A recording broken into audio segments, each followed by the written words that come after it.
You're tuned in to Agriculture Today, and we start our Friday show with a grain market update. And this week we're joined by K-State grain economist Dan O'Brien and the senior economist at the IGP Institute at K-State, Guy Allen. Dan, Guy, thank you both so much for taking the time to join us today. Thanks, Shelby. Kicking off our grain market conversation with what is wheat looking like specifically on the domestic side right now, Dan?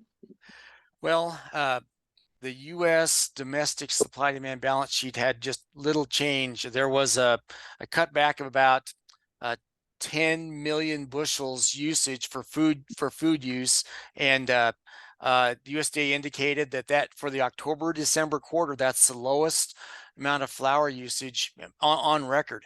Guy, you and I were talking, and Shelby were talking before we came on air. Do you want to comment on that? Yeah, I just, particularly being in grain science here at Kansas State, that low use of flour production is just, I think, indicative of what's happening in demand, not only here in the U.S., but particularly in the West. You got countries like China, Southeast Asia, where that per capita consumption has been growing. Our demand on that has been waning. One of my colleagues in grain science was asking me today, well, why is that? Well, NAS just says it is, doesn't necessarily give us the why. So just speculating there a bit, I'd have to suggest, well, is it a shift in dietary preferences? Are we eating more rice, more potatoes, more other sort of starches? And I can't help but think is maybe the gluten intolerance, gluten-free fad sort of really eating into that demand for wheat products. And you have to believe that it is. And will that continue, or it's got to be a concern if you're in that flour milling sector. It was interesting where it came from. The cutbacks that USDA did were in hard red spring wheat, again, higher protein wheat, and soft red winter, which is, that has a certain types of products that work well for that, work well for that class, a little bit in white wheat. There's another change also. Although the total export number didn't decline from the 725 million that the USDA had been projecting coming out of January, we did see an exchange of 5 million bushels lower, down to 140 for hard red, what we grow in the plains, and an increase of 5 million up in the hard red spring wheat area. So that just continues the trend of challenging hard red winter wheat exports. And when we get talking about international trade, that what's coming out of the Black Sea region, particularly Ukraine and Russia, both have a strong competitive impact working against U.S. wheat exports, as well as currency issues, which we're going to talk about later. So, Guy, any thoughts on that? Yeah, just backing up to that food, the spread across the wheat by class, half of that 10 million bushels was hard red winter wheat, 5. And then 4 million of that was soft hard red red winter. spring, or hard red spring. Was it hard red spring or hard red winter? I think it was hard red spring was the decline. At least that's what I'd seen. Well, maybe I wrote it down wrong. Let's double check that. Yeah. 4 at hard red winter, and then 1 at in the white wheat. Yeah. So it's the big issue is that dietarily we're struggling on the demand base, still quite a bit. It's not falling off, but it's sideways to lower. And you look at the overall move, we did raise with those changes, did raise ending stocks about 10 million bushels up to 658, and stocks to use now is 35.2% to 35.21, and that's back up to where we were basically 2 years ago. Price 2 years ago was 763. This year it's 720 USDA projection. How about on the international side, Guy? Well, on the international side for wheat, the bottom line, let's start at the end and then work backwards. The world stocks to use come down 32.5% compared to a bit higher than that in January, but 34.5 a year ago. And I think that's just indicative of the situation. Even though it's tightening up, though, it's still a very comfortable situation. We continue to see prices lag. Nobody seems to be too worried about it. Digging into the demand side, China imports were lowered 500,000 tons. Keep in mind, though, that total Chinese consumption is the second highest on record, projected by the USDA, with the food sector at a record 116.5 million metric tons. So we continue to see good demand in the wheat situation in China, and you've got to believe that's going to help that import number for China. Looking at the production side, Russia forecast unchanged, 91 million metric tons with 51 million metric tons of export. Both of those the highest levels ever. Ukraine production at 23.5, unchanged. Exports were up 1 million tons at 15. Sort of a real changer year to year was the Australia crop, left unchanged at 25.5, but that's compared to 40.6 compared to last year, a record crop. So that gives us some hope we can compete there in the Southeast Asia market a bit more competitively this coming year. Canada unchanged at just under 32 million metric tons. EU at 134, exports unchanged at 51. So look, there's plenty of alternative sources of wheat out there, and we're seeing a fiercely competitive market in that export I have a rebel opinion, Guy, and that's that, when I look at you look what's happened to the world less China stocks to use the last 3 years. 2 years ago, 21.8%, 20.6% a year ago. This year now down to 19.6, lowest since 2007, 2008.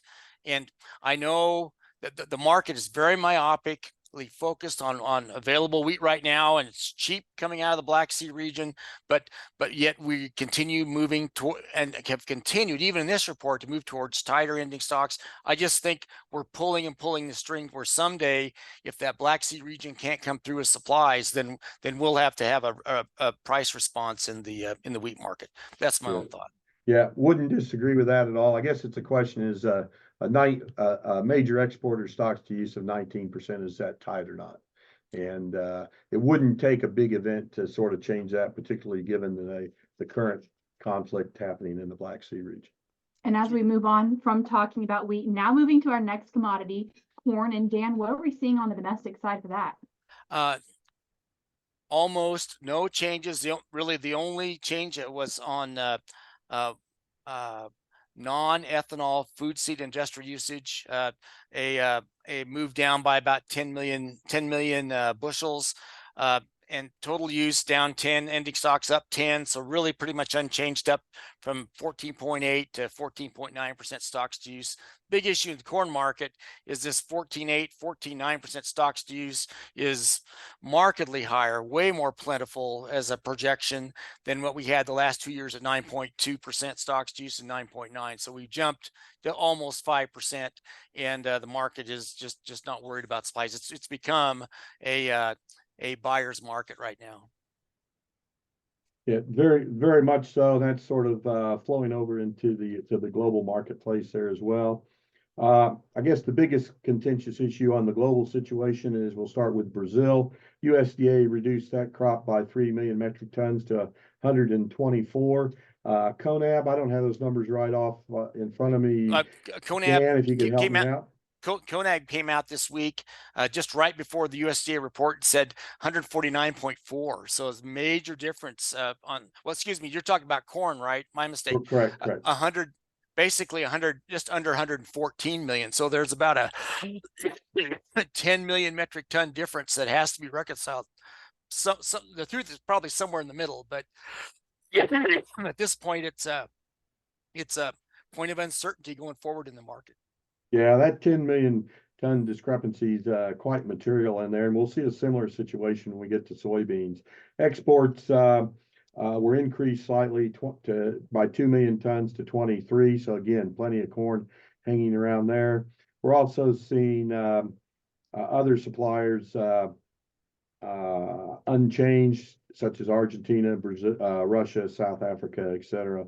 On the demand side, this is where I sort of maybe have a different opinion of USDA.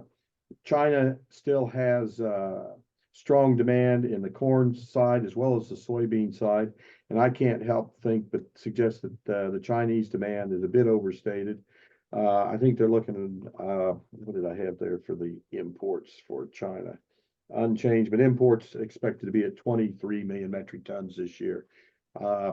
that corn and soybean number for China, I think, is going to move together because it's being driven by basically the pig numbers. And Brazil, cheaper grain than we have right now. So if China has a choice to go to Brazil for any of these crops, they're doing it each time out. It's preference, geopolitical, currencies, whole bunch of reasons probably, but that they are going that way. And as we round out this segment of our conversation, the last commodity for us to talk about real fast is, what is sorghum looking like? Well, sorghum is probably one of the brighter pictures, I think, across the whole commodity complex, being driven mainly by exports and demand from China. Surprise, surprise. Exports were raised 10 million bushels to 240 million, and they basically took that number off the domestic number and tightening up the ending stocks a little bit. I guess they're showing them unchanged from February. So we should expect to see fairly good premiums domestically out there going forward. So they took the USDA in that sorghum supply demand balance sheet added 10 million bushels to up to 240 million of exports for grain sorghum, took it off of food seed industrial usage. So if you look out here in the country, in Kansas anyway, we're in the eastern 2/3 of Kansas, we're 20, 30, at times 40 cents higher cash prices. So it makes sense in our neck of the woods where we grow a lot of sorghum that if you're going to put the grain into an ethanol plant, gosh, corn's cheaper, than sorghum right now. So that makes sense. And the pace of exports, it's not consistent, but we've had several weeks where if we need a pace of 4 million tons a week to meet the USDA's projection, then we'll get 9, 10, 11, 12, and a lot of it's going, again, Guy, you used to be in China or stationed there, goes to domestic beverage consumption, doesn't it? Yeah, the biggest demand point of that's for the Baijiu, which is a grain alcohol they sell as a health food. I think it cures the COVID. Oh, okay, good. Whatever. Dan, Guy, we're going to cut to a short break now. And then once we come back from that break, we'll continue our international and domestic conversation about commodities and then also looking at a few macroeconomic things. So we're cutting to that short break right now, but we'll be right back.